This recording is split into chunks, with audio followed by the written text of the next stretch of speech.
Hey guys, this is Trey, back with another video, and today I'm at my aunt's house and I'm gonna dig up another turtle nest, and these are snapping turtle eggs again. I'll talk to you more about that now.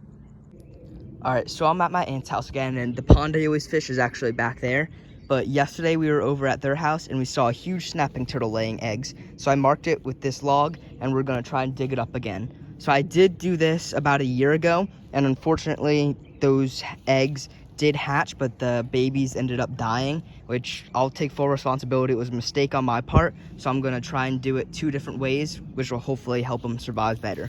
I have this bucket, which I'll put the eggs in, cover them up with a bunch of dirt, and leave them outside as like a natural way. And then I have this little pot that I'm gonna be putting inside, and I'm gonna put saran wrap over it with some holes. The problem I had last year was they hatched, but I don't think the holes were big enough to get them enough oxygen, so I think they ran out of oxygen. So this year, I'm gonna definitely try and make sure they're a lot healthier and they actually survive. So I'm gonna go ahead and try and dig up this nest. All right, so only after about 2 minutes of digging, I already found the nest. You can see all these eggs. They're all buried right now, but once you lift a couple of them up, there's just a whole bunch of them under here. You can see just everywhere, there's a whole bunch. There's already ants getting in here, which isn't a good sign for the eggs. So I'm gonna go ahead and take a couple out. When I'm doing this, I'm gonna wanna keep the top up because the embryo might be attached and I don't wanna detach it. So I pick it up, put it down just like that, and then that'll be that. And I'll go ahead, grab a couple of them and update you once I do that.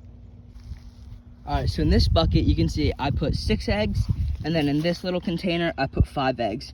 There's the rest of the nest. I'm gonna go ahead, get it covered up, and then get on my way home. All right, so I have some old dried up topsoil. I'm just gonna go ahead, crinkle it up, and put it into these eggs. Just so on the ride home, they don't move, because like I said, you wanna keep where they were on top, just so they don't die or get hurt. So I'm gonna go ahead, do that.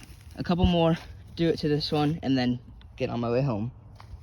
All right, so I'm back at home and I'm gonna go ahead and start misting both of these pots. I'm gonna mist them a little bit more than that, but I'm gonna mist them both and then go ahead and get a little bit more dirt for my garden, and I'm gonna go ahead and do that now.